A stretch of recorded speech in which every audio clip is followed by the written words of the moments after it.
Good morning, everybody. I did 2 short videos yesterday, and I'm just doing this as a follow-up. It's on faith-based computing. And so I had sort of a second video that was expressing some frustration yesterday. And a lot of it is because I just feel like we're making very slow to no progress in a lot of important areas. And there are some people who are just like, well, who are you? Like, you're on your high horse, to have these ideas. And I'm like, well, ultimately, I'm here. This isn't a business model channel. I don't monetize this channel. I think maybe Google does something, but like, I'm not getting any money off of this. This isn't my business. This is me creating a space for us, for those who are interested, for those people who are invested, to share ideas about how we think about things and compare notes and hopefully build a better understanding and revise our understandings and evolve. And part of what I talked about yesterday was the importance of and the power of story and narrative and teaming and belonging. And that we don't need, super duper directed energy weapons or frequency weapons to control people. Really, what you need is a good story, and a story that attracts people in groups, because people feel safe in groups. And then once you're in a group, it's very unlikely that you're going to start to rock the boat to not be in the group.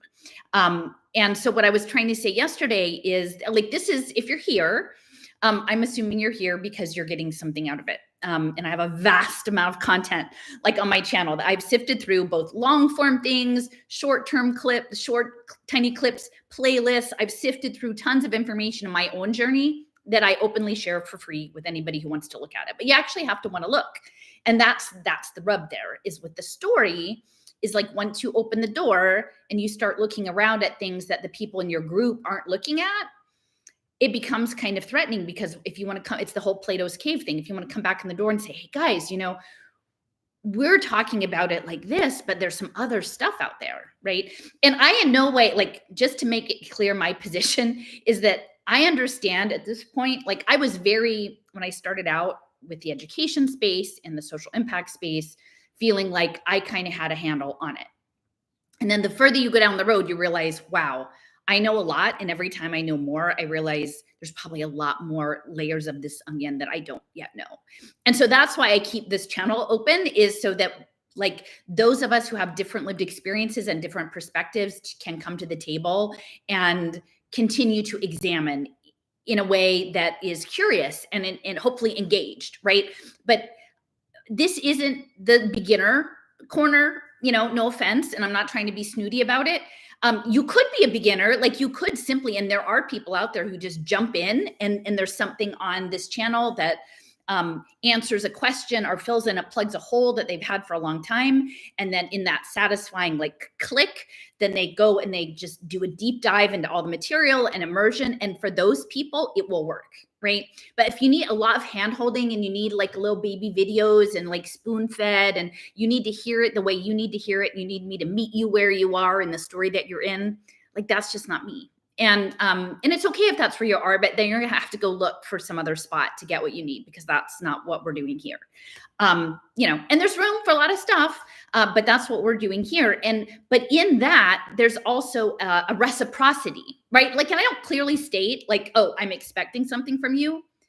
But in my heart, having done this for 4 years and made, like, ultimately pretty significant relational sacrifices, I'm kind of expecting something back, right? And the numbers of people who are engaged in the content in the comment section or whatever, I would say it's like less than a couple dozen people who have actually put in the effort, who are engaged. Now, there may be lots more people behind the scenes who aren't commenting, and I understand if you don't want to comment on YouTube, and, like, or you can't because it's difficult. Like, I get that, but, like, we're not really much farther down the road. And so I tend to be, like, it seems like a sample, like people who just sample all kinds of content out there. And you can sample, but if at this point, the sampling of this channel hasn't shown you that there's a different structure that's, like, very different from what most influencers are offering, at some point you kind of just have to choose what makes more sense for you. And if you choose that other thing, that's okay.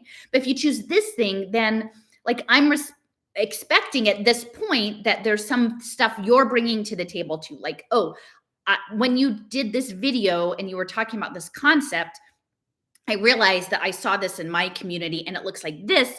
And now with this lens that you've offered, I can see this in a new way. And so if you're not familiar with this, like, here's something, right?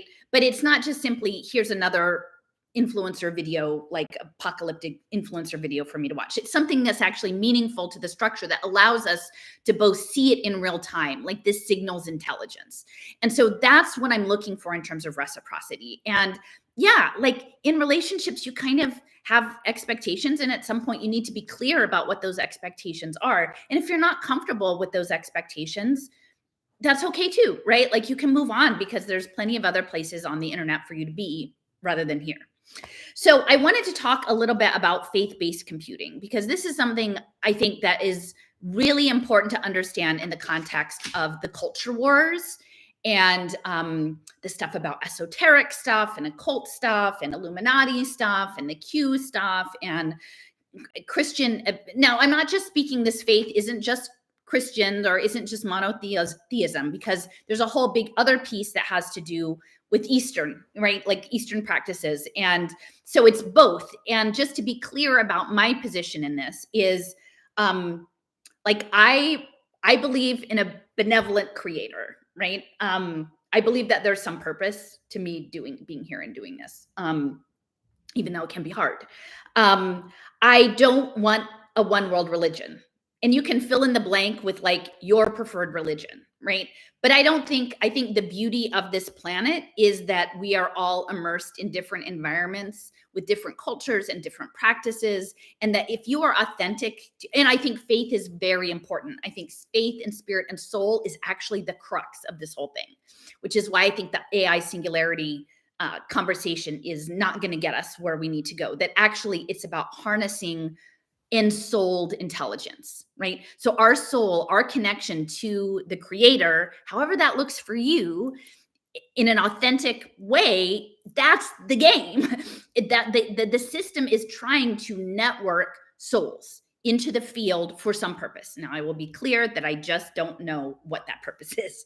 Okay. So that's where I'm at. I'm not trying to convert anybody. And if what you feel like is this is a channel for you to make your case for your particular religion as the one world religion, like, just don't do that here, because there's a lot of other places for that to be. But I would say that the teaming aspect of religion and the pitting of religions against one another, however that looks, is part of the polarity that's happening. You know, whether that is the woke wars, you know, in the United States or the West, or whether that is you know, the Israel-Palestine stuff, or whether that is us versus China stuff.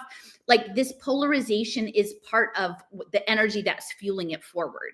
And so I would just say, like, I would ask that people be respectful of other people's faith traditions, and that the goal should be that we don't hurt one another, that we should be respectful of each other, and that there's not some sort of force involved in harming other people. And at that base level, I think the beauty of the world's religions, however that presents in your culture, in your environment, is something that for me, I treasure that. So just to be clear on this faith-based computing, that's where I stand. Now, I'm going to speak to it from more my US-based thing, because I can tell that the culture wars and setting up, especially like evangelical Christianity and how that's tied into the health freedom movement and the Q stuff, is really important. And if people need to understand that is that is a strategic part of the trajectory of this course, right? And so what I'm asking is, when I started doing my work into impact finance, right, and looking at emerging technology, which is blockchain, Web3, token engine, game mechanics with tokens, and how that was going to be related to human capital, right? Now I realize that the human capital conversation really has to be extended into the human potential movement, right? And the human capital isn't just your cognitive capital, it's your heart space, like it's your heart field. That's why capturing faith-based institutions is so important, because it is the authentic heartfulness of many people. Like, no matter like what your faith tradition, people of faith have a strong heart field, right? And that strong heart field is something that's more difficult to unbalance, right? And so, but at the same time, if you can harness that heart field of spiritually aligned people and entrain them, whether that looks like a Christian megachurch or whether that looks like a big transcendental meditation thing or whatever, like there is a human energy in that space. So when I'm asking, like within social impact, I could see, again, the pay for success and the social impact bonds, that they were going to be linked to faith-based institutions, and that those linkages would connect to strings attached, right? There would be financial systems involved, and they wouldn't necessarily come from the government, right? There's the blockchain paper from Idaho libertarians, get the government out of your business and create these intentional church communities, right? So the whole narrative of like the government is in your business, so now you should go to the mega church to take care of you, to protect you from the government. Ultimately, I think we need to understand these larger social systems, these faith-based systems, not exclusively Christian, but I'm just going to sort of talk about it in that one frame, but it's applicable. The Sharia law is attached to this. The Zionist frame is attached to this. The Tikkun Olam, to heal the world, is attached to this. There are many aspects that are attached. You can attach various faith-based things into this, but like for shorthand, since I can't talk about all of them all the time, I'm going to sort of look at sort of the Christian megachurch movement.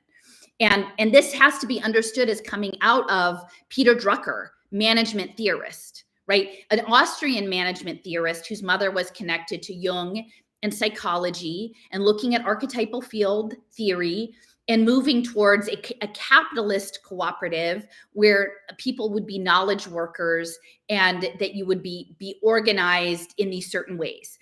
And that Drucker was foundational to the emergence in the 80s of the Christian megachurch movement that sort of morphed into this larger ecumenical blue jeans kind of comfortable kind of church atmosphere. That is by design. I mean, I don't know. It's hard to say how strategic, but that is how this process is unfolding. And it's been unfolding from a business management standpoint, from not just a business management, but he's Austrian and his family was connected to the Austrian government, and one uncle came to UC Berkeley and was involved in international law and arbitration law, which is the smart contract law. So it is really managing the superorganism. And so if you understand faith communities, however that looks like, whether it's your temple or your synagogue or your megachurch, that is understood as a superorganism, just like a freedom cell, just like a smart neighborhood unit. It's a node in the social computing. And if again, you're trying on the lens and you want to see if this works, and this is what I'm asking, I'm not saying I'm definitely right, but I'm saying this is important enough that we need to think about it and try to tease it apart. And if it's not this, what is it? Is that what you're after is access to God and the creative field that exists beyond this Maya illusion sensory experience that we're in, you would create nodes in your social computational system that were faith-based, and you would have a variety of them, right? And and those stories are powerful. And I'm not necessarily saying they're bad stories. I mean, we live inside stories. We can't help but live inside a story. So stories of religious tradition are powerful engines for this. So this system would use that engine, correct? I mean, that makes sense. Now, I'm not judging good or bad. I'm not saying people who are ministers to large churches are bad people or synagogues or what have you, but we actually have to understand the system, and then we can decide how we participate. But if we're just walking blindly into something and we don't understand the larger dynamics, if we're not interested in looking to see how the Christian megachurches in Cincinnati, Ohio are tied to Procter & Gamble, one of the largest multinational brands, who also their president was the first head of DARPA and was involved in nuclear weapons processing in North Texas, we're not going to get it. We're not going to be informed enough to make a good choice. And I mean, and ultimately, maybe it's such that if people are happy living in their node, even if it is a superorganism, even if it is an ant computer, and they feel fulfilled and that they have purpose, maybe it's okay. I mean, I don't know. Who am I to judge to say that people are wrong for being in that space? but I can see it. And I wanted to say, like, wait, we need to think about this first. So the social, just to go back. So again, I started out in the school stuff and I said, you know what's going to happen? That I was advocating for neighborhood schools.